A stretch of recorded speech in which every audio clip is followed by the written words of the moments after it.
Hello guys, welcome to another video. Today we're going to be talking about the best grading plays that I see in the market right now.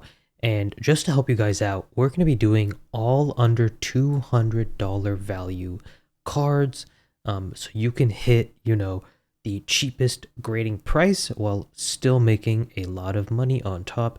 Now, some of these you might end up getting upcharged if the value is high enough, I think. Actually, maybe not, because to get to the next tier is 500. I don't know if any of the PSA 10 prices here would reach 500, but you're definitely going to see a lot of good gains. Now, from what I understand, this is the quote-unquote collector's club only, this price. I think if you're going to be submitting a lot, it's probably worth it to get a collector's club membership anyway. Or alternatively, if you don't want to do that, some local card shops will have much better, pricing because they work with PSA directly. And so you can just get this kind of discounted price on a lot of the grading through them. I have a local card shop that I give my cards to. They send it out. I've had no issues shipping with them. They've been pretty nice, pretty solid. Do your research beforehand. And yeah, there's a lot of other guides on how to send your cards to PSA, so I'm not going to go over that. But yeah, this is all going to be $200. And we're just going to be going over a ton of cards. And as always, I try to keep, the best for last. For this video, the best isn't necessarily last. The best are all kind of sprinkled in between. But here is 20 cards, so you can hit that 20 card minimum. They're all under $200. Let's get into it, boys. At number 20, I have an underrated pick. It's Sprigatito from Paldean Evolved. This is such a cute art of the Sprigatito just sleeping. It's one of the best starters we've gotten in a while. And Paldean Evolved is currently on a run. A lot of the, as we've seen, the Magikarp illustration rare in a PSA 10 just is going to absolute insane numbers. And I think a lot of the illustration rares from this era in Scarlet and Violet are going to outperform what a lot of people think they are, just because the print quality is so bad. That makes the PSA 10 price worth that much. And so you can see, the raw is only 18 bucks. So if you go to a few card shows, maybe you go to a card shop, you can find a few of these copies that are super clean, send a few of them, and you will see a 126, over $100 added to your card's value just by grading it for another 18 bucks. As you can see, the PSA pop is very low for this. And there's actually way more PSA 9s than there are 10s.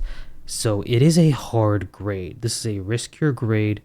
And as I said before, PSA grading is a skill. You need to know what you're looking for. I don't think it's the hardest thing in the world, if I'm being completely honest. You kind of just need to know like what wear looks like on a card, what scratches and edges and all that stuff look at. And yeah, I might make another video going over exactly how to examine certain cards, but a lot of other YouTubers have already made videos on like how to check if your card is good for grading. So yeah, this could be a good play. I think over the long term, if you have a PSA 10 copy of this, it's going to do well because Paldean Evolved, in general, is moving like crazy. And when we see a set move, a lot of the singles will sometimes follow that. Next, I have the Latios from Surging Sparks. Just $26 raw, insane raw value. PSA 10 price is around $140. I recently just sent in a Latios. Again, much lower PSA 10 pop than PSA 9 pop. Now, the reason I put the Latios on here is because it pairs very well with the Latias SIR from Surging Sparks.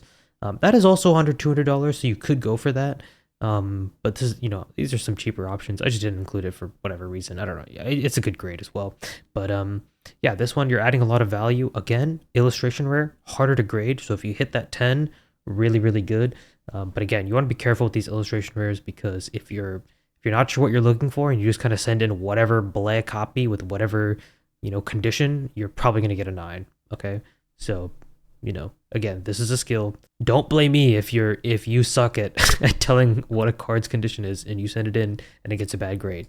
And not even to be like rude in that sense, because I've done that myself. I've sent in cards that I thought were going to get 10s and they've gotten 8s. And that's how I learned what an 8 is. That's how I learned sometimes that like, oh crap, you can't really get away with certain types of wear. Anyway, let's keep going. Eevee. Now this saw a huge pump and dump. but I think it's on its way down right now. 160 PSA 10, another illustration rare, but this one, I think the print quality improved in Twilight or something. I don't know, because it looks like it's more of a coin flip here. 9,000 to 9,000 for a PSA 10 or PSA 9. Yeah, a bit of a coin flip here. Again, with illustration rares, you do want to make sure you're sending in the best quality ones, but I think this card is beautiful. It's so cute. Like the EVs are just, they're all chilling around. I think this goes great in any kind of EV collection, and so I think in the long term, I think this card's going to do amazing, and there's no issues grading it. No issues I see with grading it and getting a 10 if you can hit that. Next, we have the Squirtle from Stellar Crown. Again, this makes another complete set with the Charmander promo from Obsidian Flames. Around 50 bucks. This is kind of the chase from Stellar. And so being able to get a chase card from a set for only 50 bucks and then grading it is not a bad play. Again, lower PSA 10 pop than PSA 9. You know, these are all illustration rares that I'm going over right now. And then, of course, we also have to include the Bulbasaur. Looks like this is around 50 as well. Similar deal. Not much else to say. Almost exact same pop values. Just like a 500 pop difference. But yeah, the population on this is pretty good. I really like how the illustration rares aren't like a guaranteed gem rate, because I think that adds a lot of value to the PSA 10 copy. I think that makes it really cool.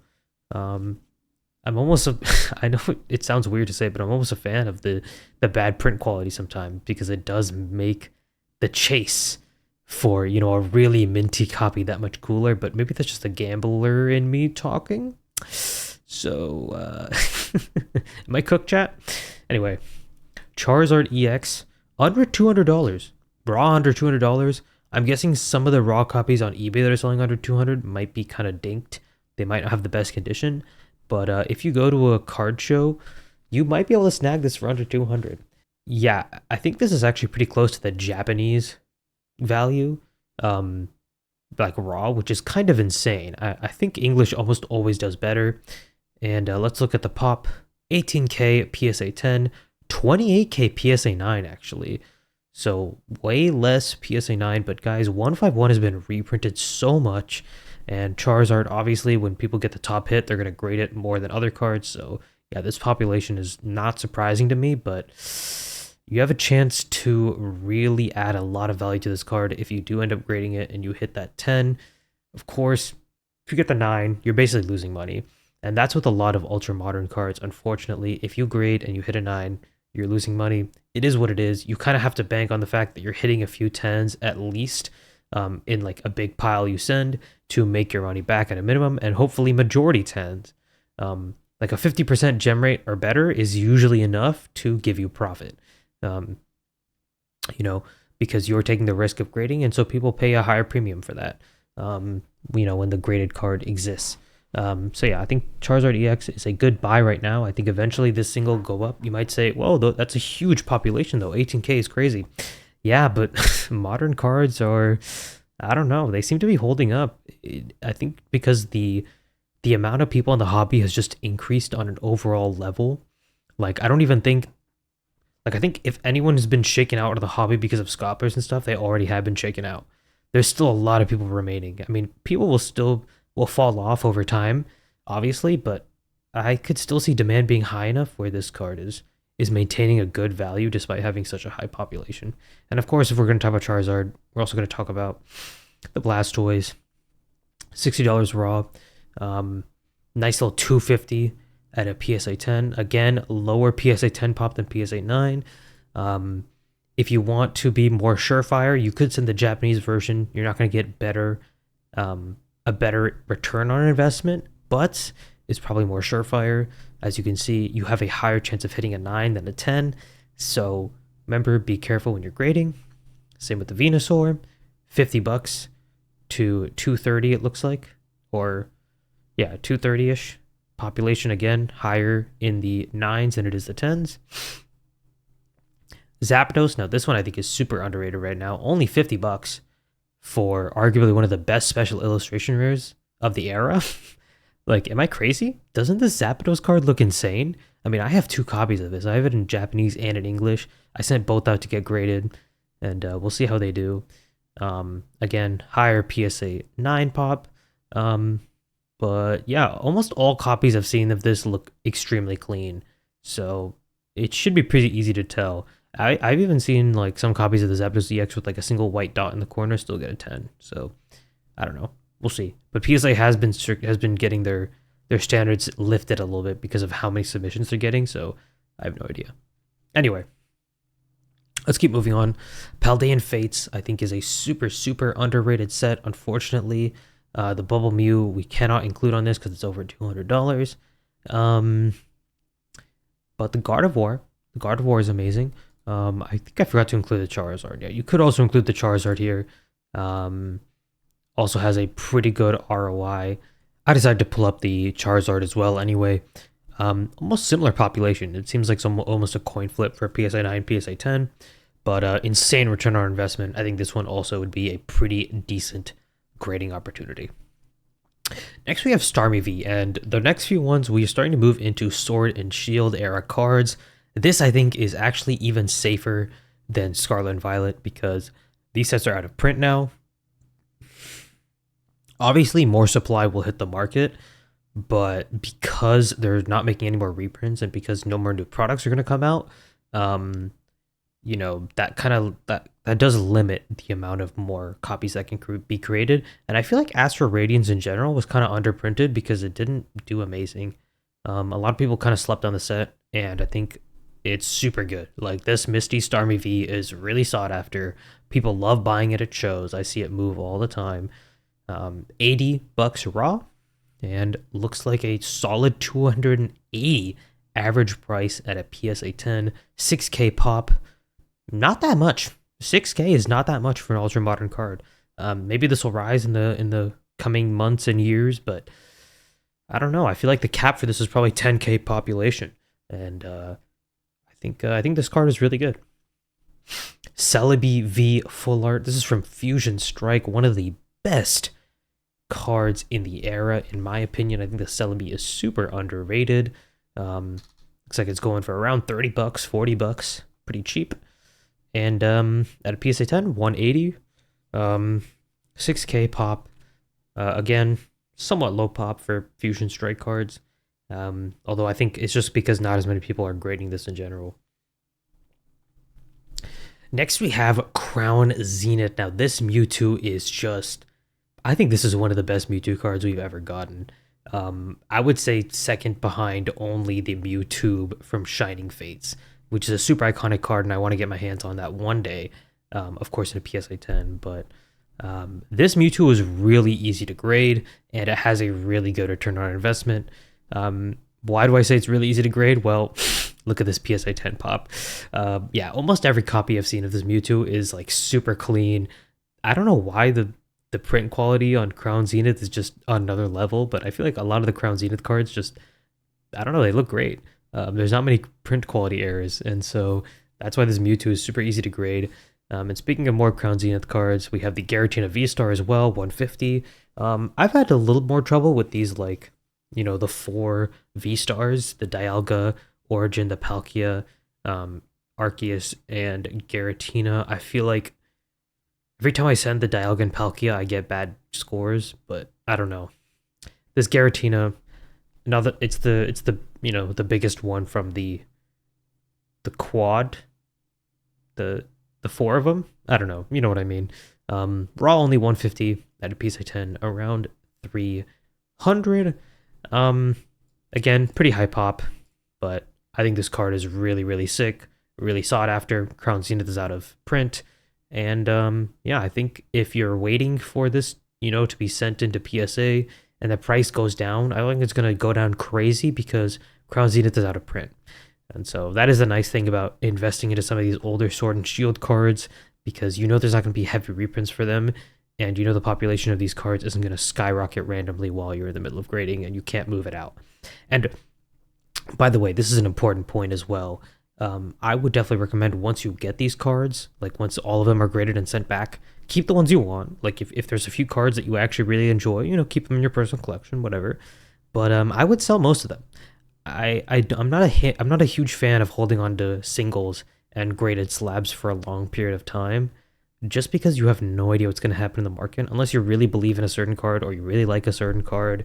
Um, if you see a huge return on investment, I would be selling most of them to buy more booster boxes, buy more singles you can grade, and just keep that money ball rolling. Right? And again, like I like to say, your money, it should be a snowball.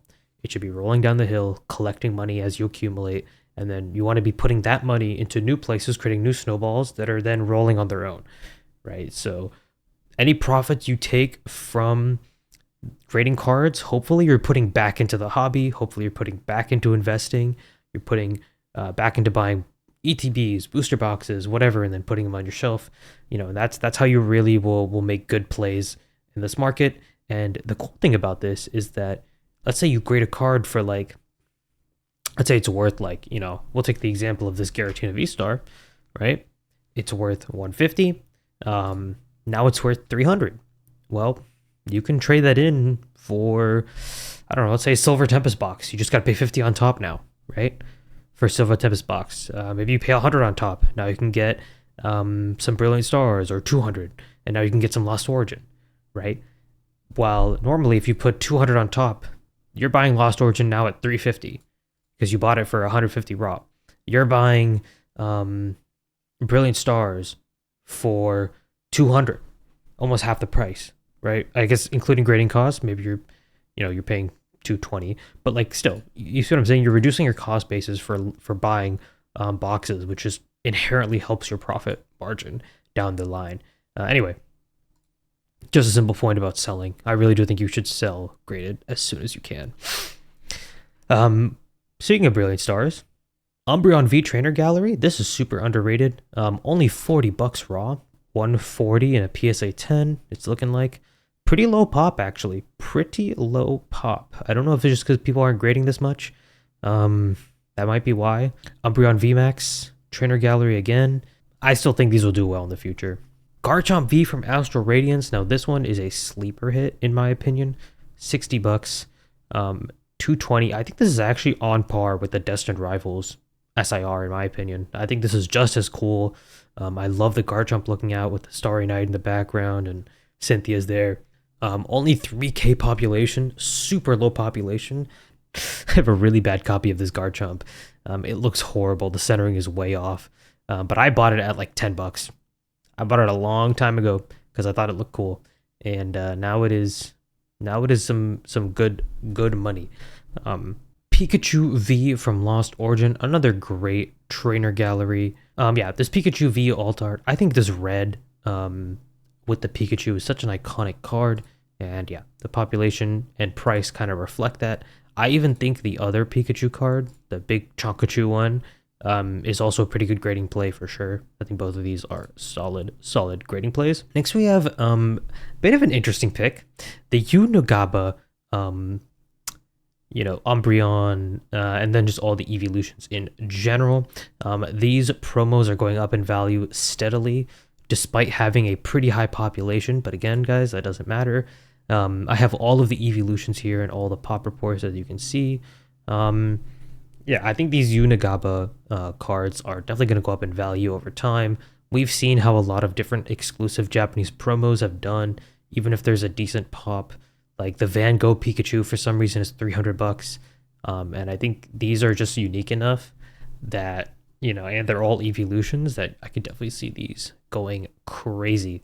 So maybe worth picking up a few of these and grading, and we'll see how they do. This is more of a guess. This is more of a guess for sure. I have no idea how this is going to do long term, but I like these cards, and I think they're interesting. I see people buying packs of them all the time at card shows to hold sealed. That's not a bad investment either, but yeah, definitely recommend picking and filling these up to grade. Again, they're super clean because Japanese print quality is just crazy. That's why the pop reports reflect that. There's so many PSA 10s of all of the copies, so pretty easy to grade, but I think pretty decent returns. You're almost doubling your money. And the last card I have, super underrated pick for me, is the Bubble Mew. Around $200 raw in Japanese and $300 in a PSA 10. Now, you're only getting a $100 return. You might say, well, there's a few other cards on here that are cheaper and you get a better return.